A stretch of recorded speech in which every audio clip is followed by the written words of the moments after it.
Kini dari wilayah sekitar. Bencana banjir dan longsor pekan lalu telah meluluh lantakkan sejumlah wilayah di Sumatera Utara, Sumatera Barat, dan Aceh. Beberapa kepala daerah menyatakan tidak sanggup menangani dampak bencana banjir dan longsor di Sumatera bagian utara. Mereka meminta bantuan pemerintah pusat dan memohon bencana di Sumatera kali ini ditetapkan sebagai bencana nasional. Pusat tidak ada perhatian, menganggap ikan bencana biasa. Tapi coba kita buka hati kita, coba kita lihat masyarakat. Sampai kemarin saya buat, saya turun ke air. Sebenarnya skenario saya buat, saya turun ke air, suruh pakai payung, datang ke dalam air, supaya masyarakat mencaci saya. Kenapa mencaci? Supaya pusat tahu bahwa di Aceh Utara ini ada banjir. Kami juga harus memikirkan siapa yang membersihkan sekolah, fasilitas umum, masjid, musala, menasah. Ini juga harus ada yang tindak lanjuti dengan lumpur keadaannya di sekolah-sekolah itu ada yang 3 sampai 4 meter. Kalau kami pemerintah daerah tidak mampu membersihkannya, dengan itu kami meminta ada relawan, lembaga-lembaga LSM, pemerintah pusat, pemerintah Aceh membantu kami. Bupati itu kita tanda tangani, ada bagian yang tidak mampu kita tangani dan harus dibantu oleh provinsi dan juga harus ditangani oleh pusat. Pengertian surat itu seperti itu, sehingga nanti ada kolaborasi bahwa bencana ini menjadi bencana nasional karena berat sekali kalau daerah tidak mampu ini. Seruan serupa juga disampaikan aktivis Usman Hamid.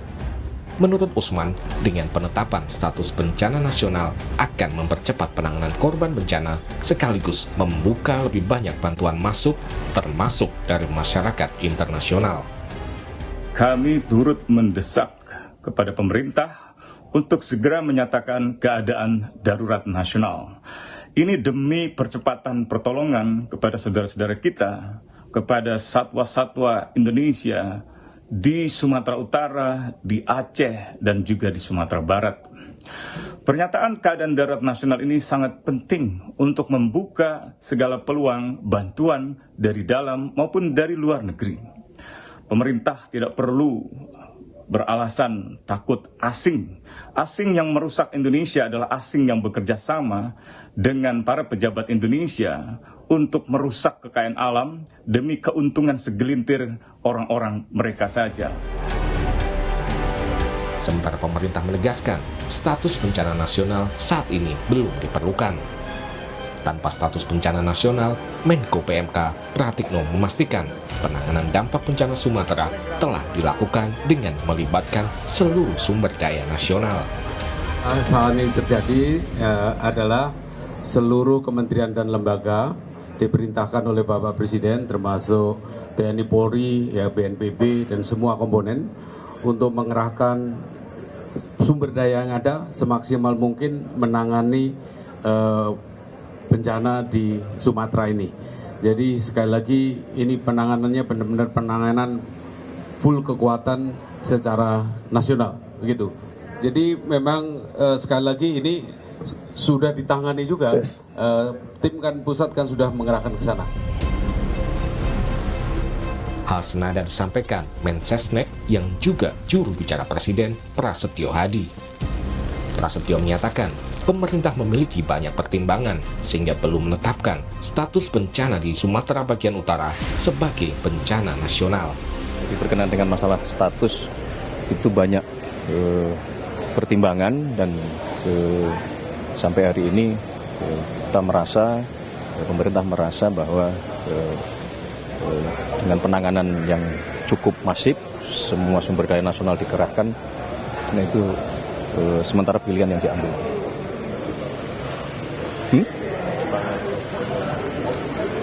Ya banyak pertimbangan ya.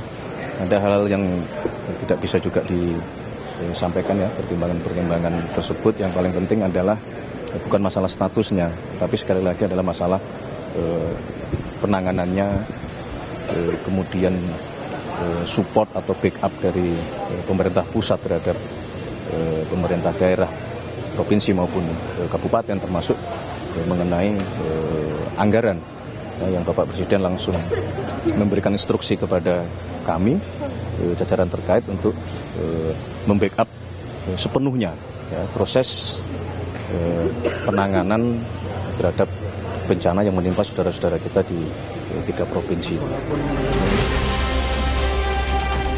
Aktivis Amnesty International Indonesia, Hairil Halim, menyatakan penetapan status bencana nasional sangat diperlukan.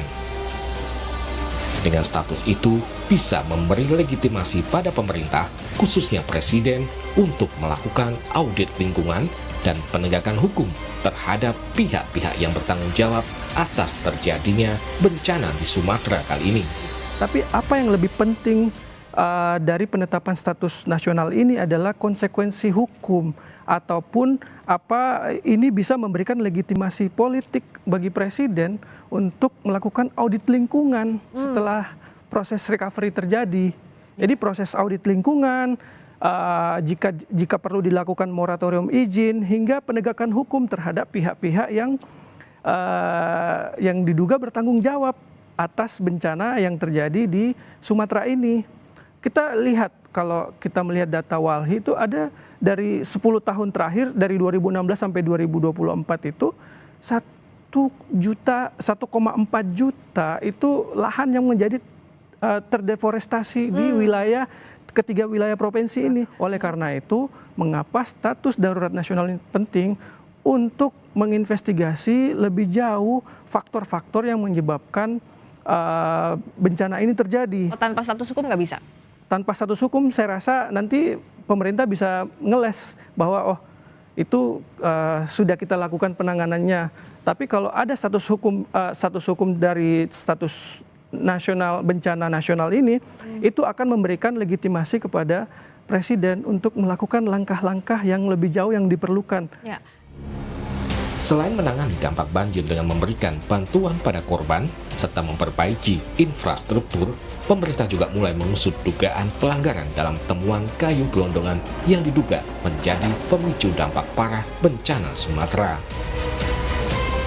Tim Liputan, Kompas TV.